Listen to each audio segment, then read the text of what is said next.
হাতত পোৱা খবৰ মতে 922টা পথ বা ৰাস্তা এই বানপানীয়ে ক্ষতিগ্ৰস্ত কৰিছে।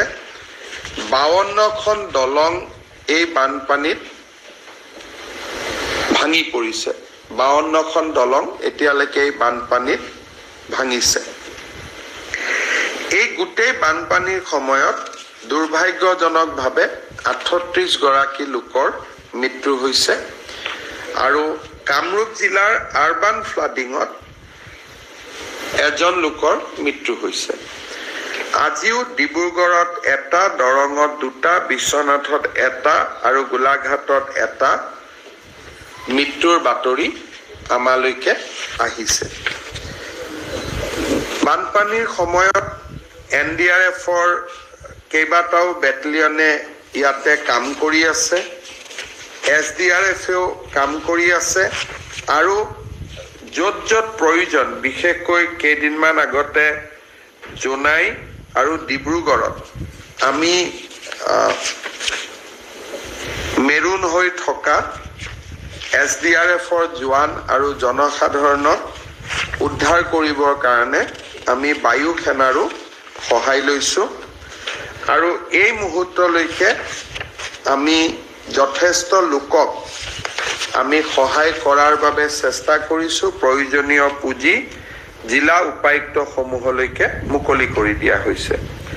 এই সময়লৈকে আমি প্ৰায় 19,000 মেট্ৰিক টন চাউল ৰিলিফ বা ৰিহেবিলিটেশ্যনৰ কাৰণে আমি ৰাইজৰ মাজলৈ উলিয়াই দিবলৈ সক্ষম হৈছোঁ।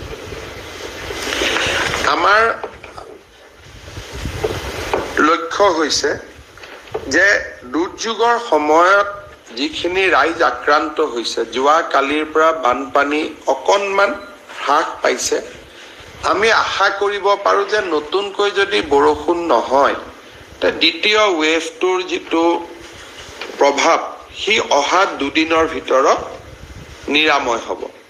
কিন্তু আগৰ অভিজ্ঞতা মতে জুলাই মাহত 3rd ৱেভ এটাও আহে।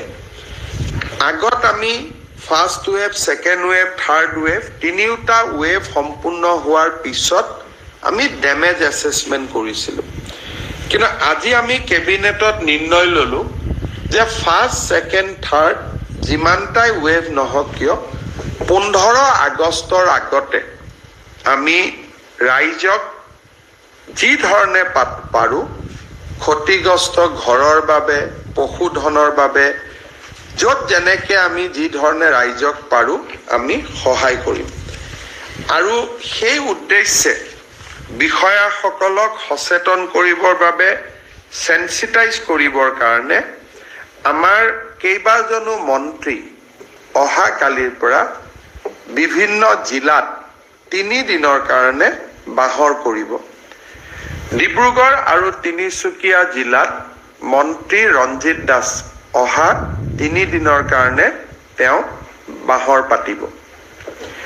চৰাইদেউ জিলাত মন্ত্ৰী যোগেন মহানে 3 দিন বাহৰ পাতিব। চাৰ্কুল অফিচাৰ, DC সকলোৰ লগত ঘূৰি যাতে ডেমেজ ৰিপৰ্টিংটো খুব সোনকালে আহে, পৰ্টেলত আপলোড হয়, আমি যাতে তেওঁলোকক প্ৰয়োজনীয় সুবিধাখিনি দিব পাৰোঁ তাৰ বাবে চেষ্টা কৰিব।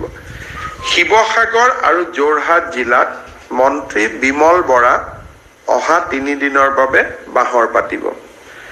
ধেমাজি আৰু লখিমপুৰ জিলাত ডক্টৰ ৰণোজ পেগুৱে বাহৰ পাতিব। বিশ্বনাথ, শোণিতপুৰ আৰু দৰং জিলাত অহা 3 দিনৰ বাবে মন্ত্ৰী পীযুষ হাজৰিকা বাহৰ পাতিব।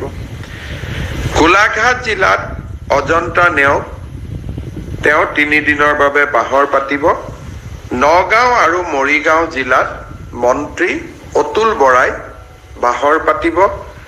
মাজুলীত অহা 3 দিনৰ বাবে মন্ত্ৰী জয়ন্ত মল্ল বৰুৱাই বাহৰ পাতিব আৰু ওদালগুৰিত নন্দিতা গাৰ্লুচাত বাহৰ পাতিব।